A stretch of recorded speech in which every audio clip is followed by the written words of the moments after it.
মেনে যদি নারীরা ড্রেস পরে যে কোনো ড্রেস পরতে পারবে, কবুল করে নিবে কে? মায়েরা খেয়াল করে শুনেন, আপনাদের ড্রেস কেমন হবে? নাম্বার 1, আপনার পুরো দেহটা ঢাকা থাকতে হবে। যে ড্রেস পরবেন, you should cover your whole body. শুধু হাতের এই 2 কবজি আর চেহারা খোলা রাখতে পারবেন, তবে চেহারা ঢেকে রাখা উত্তম। একজন মহিলা বোরকা পড়ছে কিন্তু চেহারা খোলা, তার হেজাব হয় নাই, পর্দা হয় নাই, এটা বলা যাবে? কিন্তু উত্তম হচ্ছে চেহারা ঢেকে রাখা, কারণ চেহারা সৌন্দর্যের রাজধানী। Face is the capital of beauty, ঠিক কিনা? চেহারা দেখলাম তো সব বোঝা গেল, ঠিক কিনা? কেমন মাধুর্যতা আছে, দেখতে কেমন সুন্দরী কিনা সব বোঝা যায়।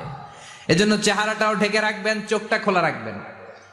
বিশ্বনবীর স্ত্রী উম্মে সালামা বলে, দেখার জন্য আমার 2 চোখের দরকার নাই, লাগবে 1 চোখ। উনি আরেক চোখের মধ্যে আরেক কাপড় দিয়ে রাখতেন, এমনি তাকাইতেন। সাহাবারা বলতেন, উনারে দেখলে আমরা দিতাম দৌড়, ভয় লাগতো। চোখ একটা দেখা যায় আর একটা খোলা, উনারে দেখে আমরা এদিক সেদিক পালিয়ে যেতাম। আবার অনেক মহিলারা পা ঢাকে না, পা কিন্তু পর্দার অন্তর্ভুক্ত। সব সময় মেয়েরা পা মোজা পরে বেরোতে হবে, পা দেখানো যাবে না। হাদিসে এসেছে শুধু হাত এতটুকু, পা কিন্তু পর্দার অন্তর্ভুক্ত। উম্মে সালামা বললেন, ইয়া রাসূলুল্লাহ, আমরা তো হাঁটতে গেলে অনেক সময় পা দেখা যায়। বিষ্ণু বললেন, তাই? তাহলে 1 বিঘত নিচ দিয়ে কাপড় বাড়াও।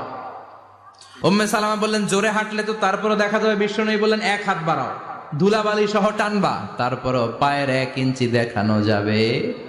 তাহলে ড্রেস কোডের প্রথম নিয়ম হচ্ছে পুরো দেহ ঢাকবেন।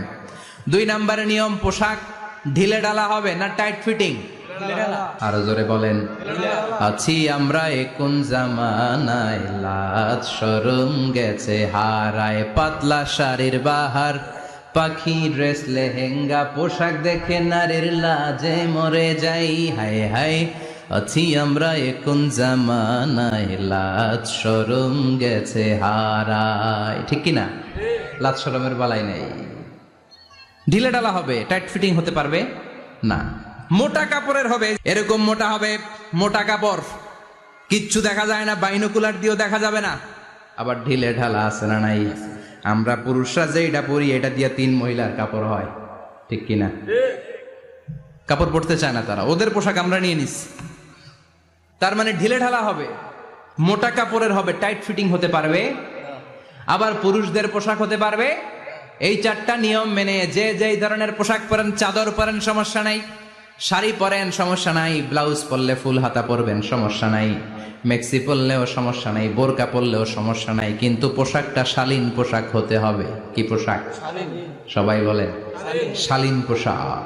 পুরুষদের পোশাক পরা যাবে? কারণ বিশ্বনবী লানত করেছেন ওই নারীদেরকে, যেই নারীরা পুরুষদের মতো সাজতে চায়। এরকম আছে না নাই? দেখলে বোঝা যায় না কোনটা ছেলে কোনটা মেয়ে, আছে না নাই? এক লোক, একটা গল্প শোনাই আপনাদের। এক লোক